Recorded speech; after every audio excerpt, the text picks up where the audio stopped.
here we have the off-white Nike Zoom Terra Kiger 5.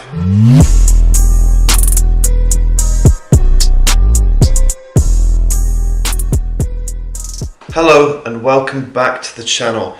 Today we'll be taking a look at a pair of sneakers that I got in the mail today. It's from Nike, as you can tell from the box. You can already tell from the title of this video that it is the Nike Zoom Terra Kiger 5 collaboration with Off-White. I managed to get a pair off the sneakers app, so I was pretty lucky with that. So we'll just open up the box, take a look at the sneakers themselves, and I'll give you my first opinions on them and just a quick review.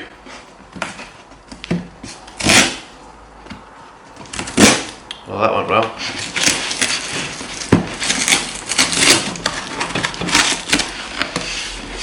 Labels away. Inside we have the Nike box. Comes with holes all throughout the box. Quite a nice retouch, just a bit something different. So if we open up the box, here we have the Off-White branding paper, as you can see there. It's an orange colourway. Move the paper to the side. And here we have the Off-White Nike Zoom Terra Kiger 5. So we'll take out both pairs.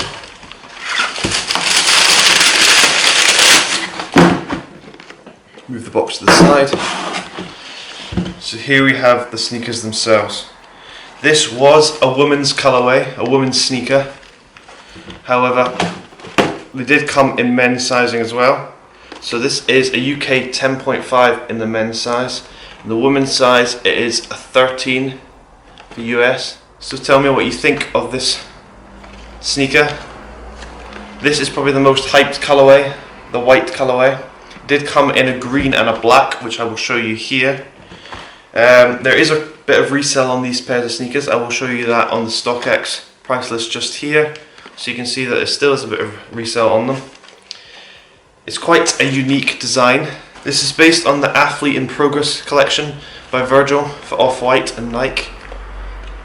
So it is a running sneaker. However, some people are wearing it as a casual sneaker. So we'll just start giving you a bit of B-roll now, and then we'll break down the shoe for a review for you.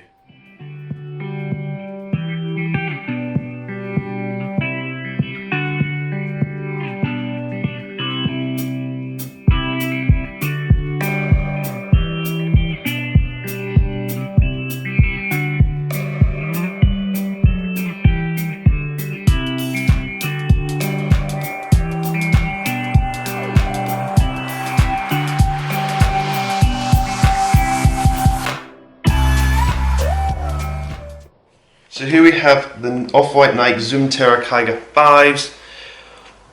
On the front here we have a sort of suede, which is almost a grey-like colourway.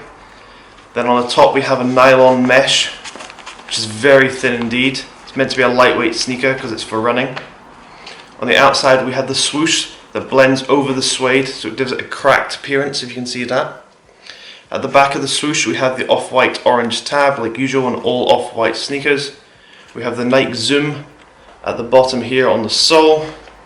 If we spin it round to the heel, we have a suede with the Nike Air at the back. Hopefully this is going to come up on the camera. If we spin it onto the inside of the sneaker, we have the Nike swoosh, but it's in a metallic silver. I think that's probably the best part of the sneaker in my opinion. Gives it a little bit of extra vibe to it.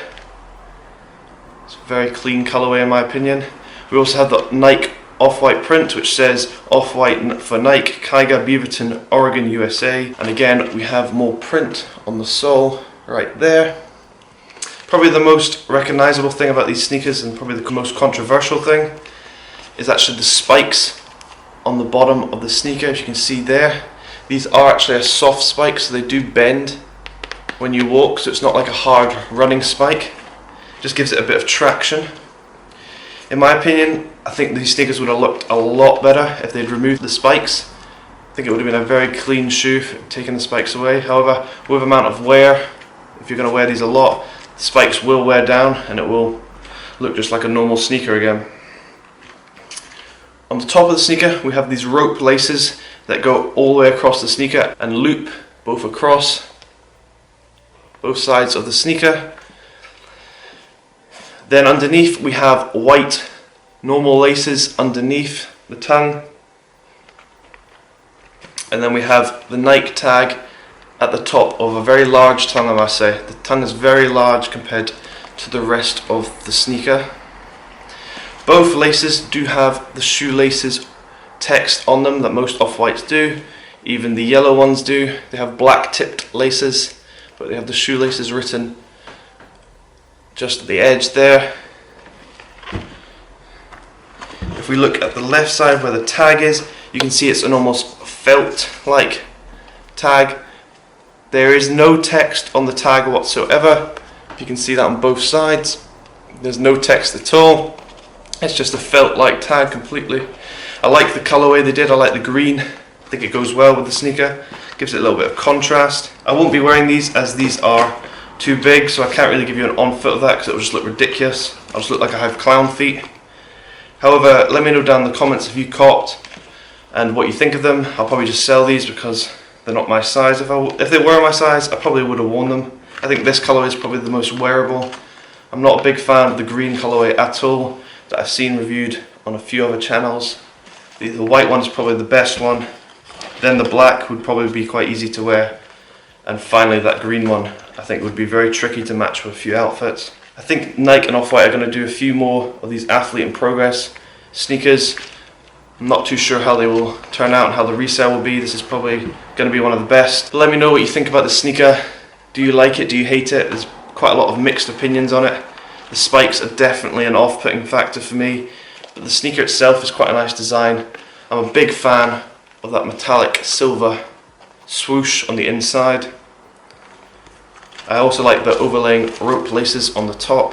I think that's quite a cool vibe. They should probably implement that on a number of different sneakers. I think it would look good.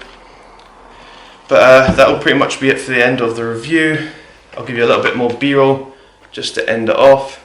But thank you very much for tuning in. Stay tuned to the Instagram. This will probably be up at the same time as the test, so let me know how you get on. But thank you very much for watching. Have a great day.